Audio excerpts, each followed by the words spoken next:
На Абаза ТВ время новостей. Здравствуйте. Сегодня в выпуске. Синтетические наркотики становятся популярнее растительных. Итоги координационного совещания по противодействию незаконному обороту наркотиков.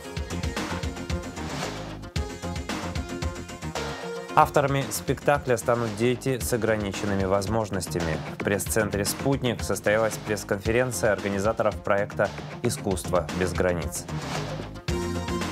О роли, миссии и месте Абхазского государственного университета. Роман Дбар в проекте «Грани образования» от отдела информации и медиакоммуникаций АГУ. Начнем с официальной хроники. Делегация Республики Башкортостан во главе с президентом Радием Хабировым в четверг вечером прибыла с официальным визитом в Республику Абхазия. На абхазо-российской государственной границе делегацию встретило руководство республики во главе с президентом Асланом Джани. Визит будет проходить с 30 марта по 2 апреля. В ходе официального визита 31 марта в Сухуме состоится встреча президента Республики Абхазия с главой Республики Башкортостан. Делегация Республики Башкортостан посетит Сухумский, Гулрыбский, Ачамчирский и Гудаутский районы. В рамках визита состоится презентация торгово-экономического и инвестиционного потенциала Республики Башкортостан, а также подписание соглашений о сотрудничестве.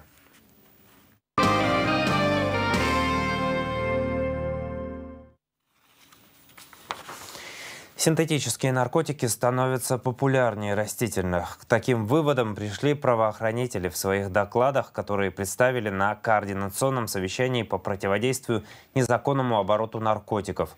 Так, в прошлом году метадона в Абхазии изъяли более килограмма. Растут показатели пригабалина и мефедрона. При этом героин за год не был изъят ни разу. Подробнее Надежда Боровикова.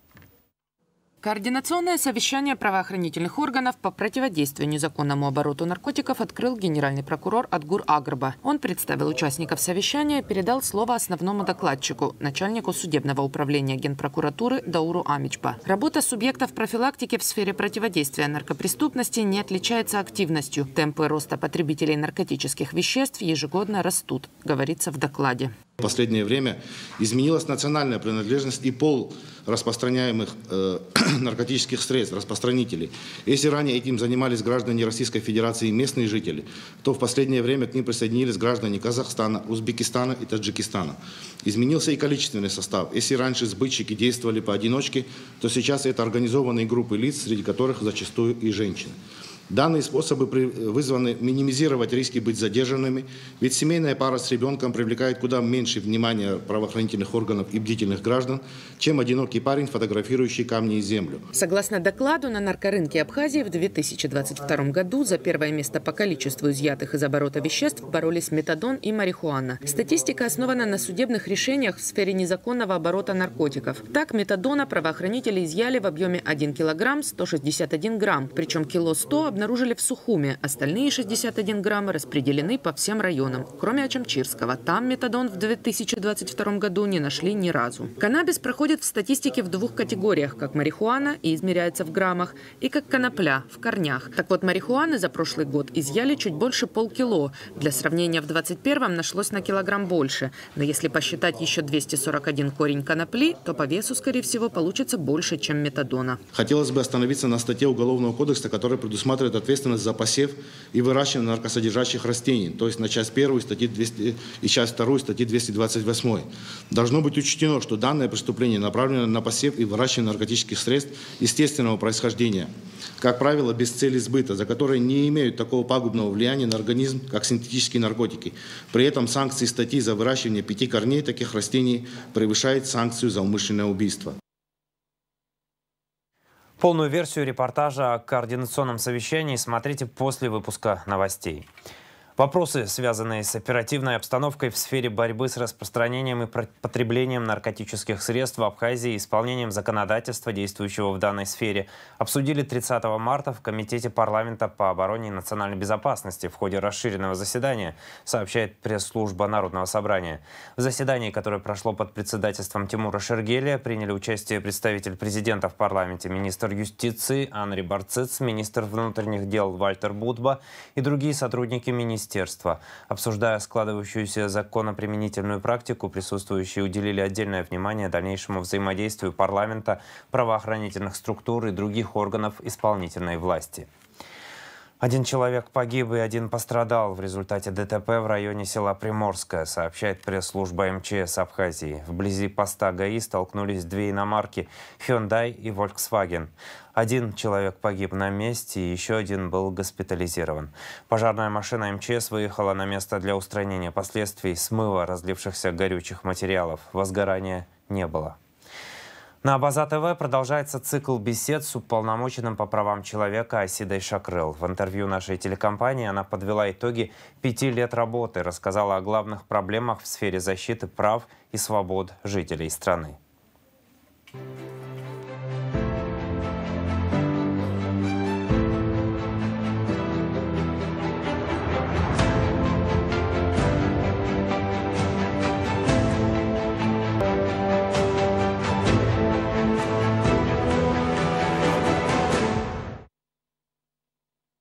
Верховный суд, вы понимаете?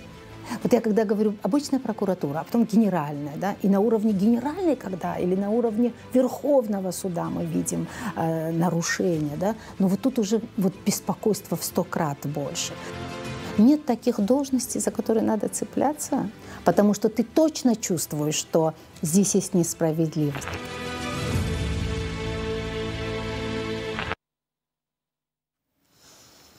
Часть 3 цикла бесед с уполномоченным по правам человека Асидой Шакрел смотрите в нашем эфире после выпуска. Внешняя политика. Министр иностранных дел Республики Абхазия Инал Ардзинба провел телефонный разговор со специальным представителем президента Российской Федерации по Ближнему Востоку, заместителем министра иностранных дел России Михаилом Богдановым. В ходе телефонного разговора обсуждались актуальные аспекты внешнеполитической координации Абхазии и России на ближневосточном направлении. МИД Абхазии приветствует восстановление полноформатных дипломатических отношений между Сирийской Арабской Республикой и Саудовской Аравией. Об этом говорится в комментарии министра иностранных дел Инала Ардзинба. На наш взгляд, этот процесс будет способствовать укреплению стабильности и архитектуры безопасности в регионе. Вместе с тем считаем важным и необходимым возвращение нашей братской Сирии в Лигу арабских государств, ключевую международную организацию, объединяющую арабские страны.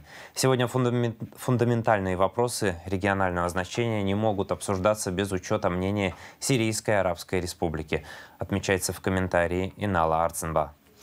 Совет Федерации ратифицировал протокол между Россией и Абхазией о возврате пенсий умерших пенсионеров. Установлен порядок возмещения пенсий и доплат, излишне выплаченных Фондом пенсионного и социального страхования России абхазской стороне, сообщается на сайте Совета Федерации.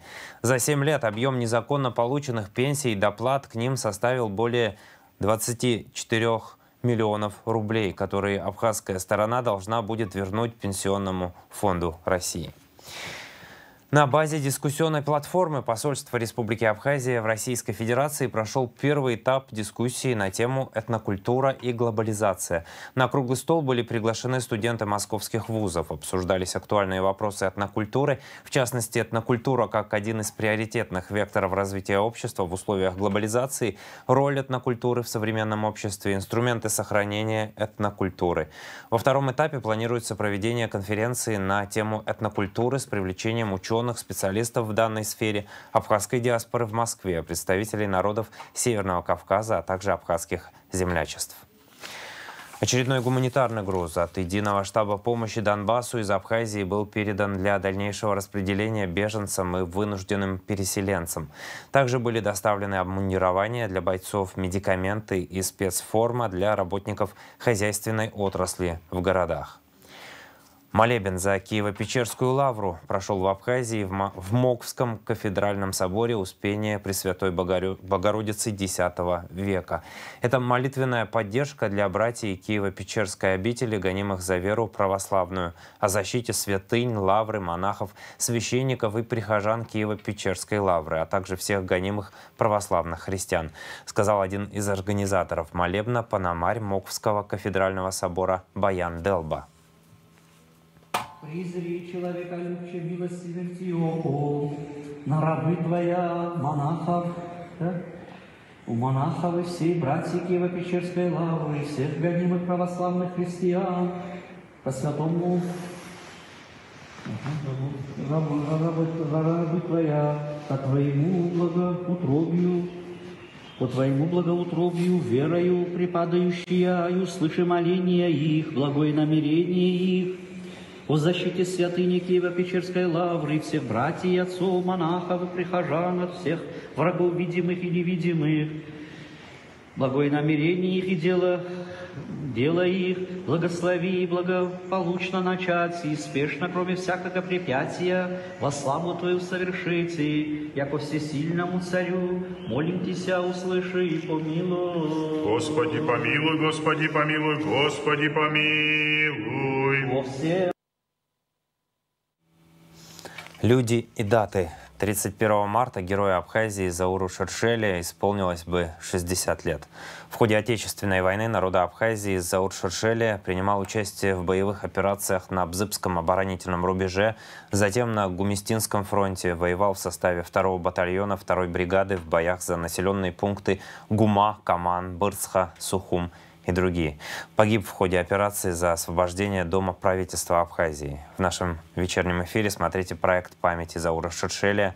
Передача подготовлена нашими коллегами из Гудаута ТВ.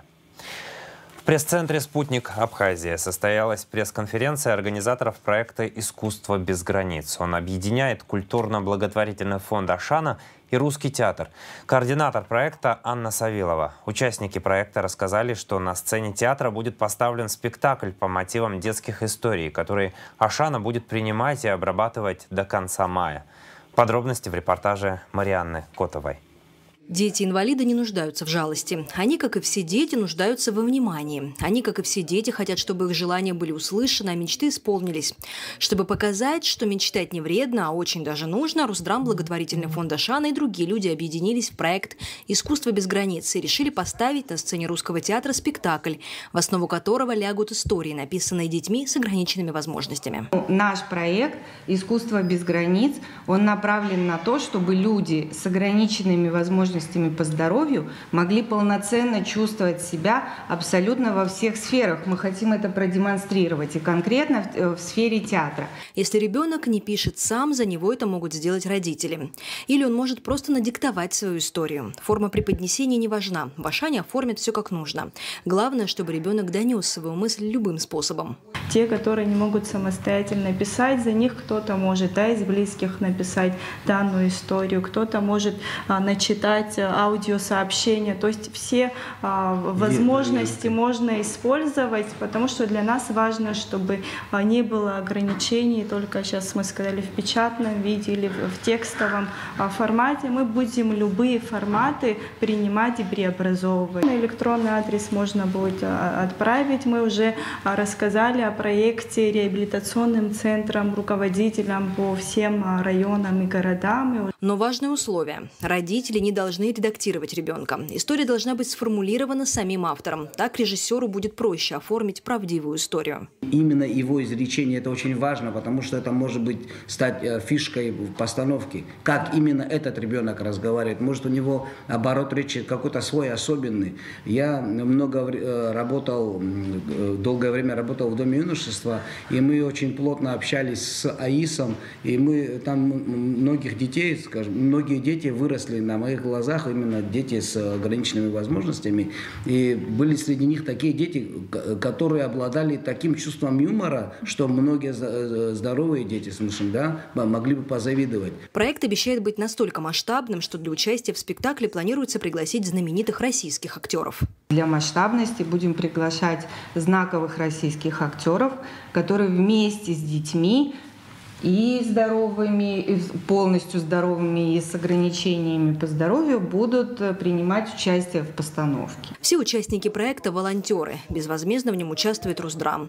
Даже автором логотипа для «Искусства без границ» стала студентка отделения искусств АГУ Сабина Оторба. Там изображены афиша, то есть от театра, который «Красные шторы», они изображены в форме крыльев, то есть как бы свобода, что искусство, оно без границ, для каждого, любой человек может заниматься тем, чем он хочет, и развиваться в этом, и изображены дети. Авторами инклюзивного спектакля будут дети с ограниченными возможностями, и для посетителей Русдрам создаст максимально доступную среду.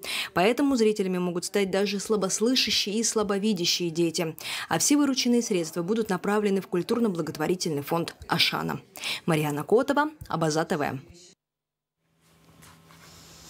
В 2023 году Русдрам планирует беспрецедентно масштабный гастрольно-фестивальный план. Об этом в своем аккаунте в Facebook написал генеральный директор театра «Искандера» Ираклий Хиндба, пообещав вскоре начать приоткрывать его детали. Ну, а ближайшие — это 6 спектаклей в Москве с 7 по 10 апреля. Билеты в продаже, хотя на некоторые спектакли их почти не осталось. Русдрам призывает московских зрителей поторопиться и попасть на спектакли в центре, на Страстном и театре «Эт Цетера». Новости АГУ. Вопросы сотрудничества между вузами в рамках предстоящего подписания соглашения обсудили в Московском автомобильно-дорожном государственном техническом университете МАДИ проректор по международным связям и экономическим вопросам АГУ Максим Гвинджи с ректором университета Артемом Ашгиревичем и проректором по учебной работе Игорем Артемьевым. Предполагается тесное сотрудничество нашего вуза с МАДИ как в области студенческого обмена, так и в области сетевого образования, подготовки профессиональных кадров и других образовательных программ, отметил Гвинджи. Об этом сообщает отдел информации и медиакоммуникации Абхазского госуниверситета. АГУ – национальный университет, являющийся интеллектуальным ядром страны, центром науки, культуры и образования, который участвует в выработке стратегии развития абхазского общества, формирует социальную и культурную среду. О роли, миссии и месте Абхазского государственного университета, о проблемах высшего образования в стране, профориентационной деятельности, об учебном процессе и многом другом в рубрике «Грани образования», рассказывает первый проректор АГУ Роман Дбар. Передача подготовлена отделом информации и медиакоммуникаций вуза. Традиционно миссия университета укладывается в 3 основных аспекта. Первый — это, конечно, учеба, подготовка специалистов. Второе — это наука, потому что университеты являются научными центрами, где сосредоточена научная мысль, научные школы. И третье — это воздействие на общество. Если говорить об Абхазском государственном университете, национальном университете, то все эти 3 миссии, они, конечно же, сосредоточены в нашем главном вузе страны. То когда нет специальностей, по которым готовит Абхазский государственный университет, становится совершенно понятным и оправданным, то, что наши выпускники поступают в высшее учебное заведение Российской Федерации по тем специальностям, которые не представлены в нашем университете. В прошлом году студенты Абхазского государственного университета принимали участие в Олимпиаде по истории экономических учений в Москве, и они заняли там 1-е место, обойдя Московский государственный университет, финансовую академию, обойдя Казахский университет. То это показатель того, что мотивированная молодежь, та молодежь, которая хочет учиться в Абхазском государственном университете, может получить знания самого высшего класса.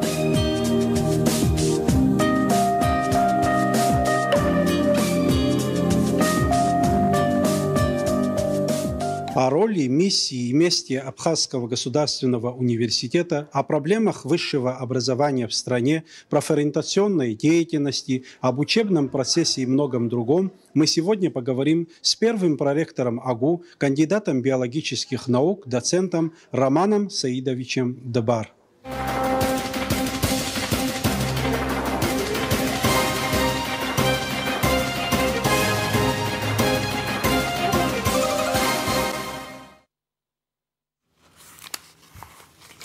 Проект «Грани образования» смотрите в нашем эфире.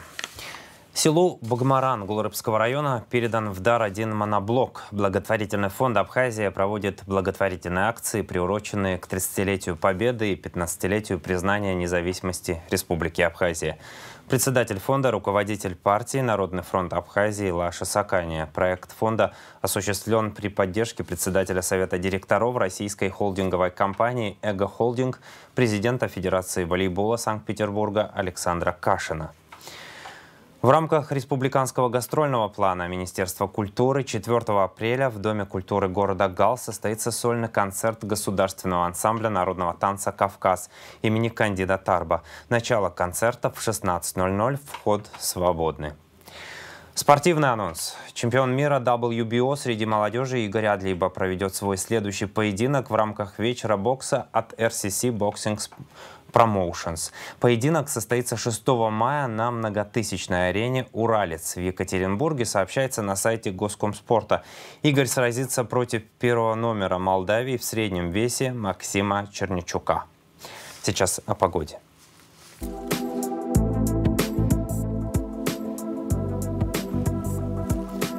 В пятницу 31 марта в Абхазии ожидается переменная облачность без осадков. Ночью и утром местами туман. Атмосферное давление 764 миллиметра ртутного столба. Ветер слабый. Температура воздуха ночью от 0 до 5 градусов. Днем от 7 до 12. Температура морской воды 10 градусов.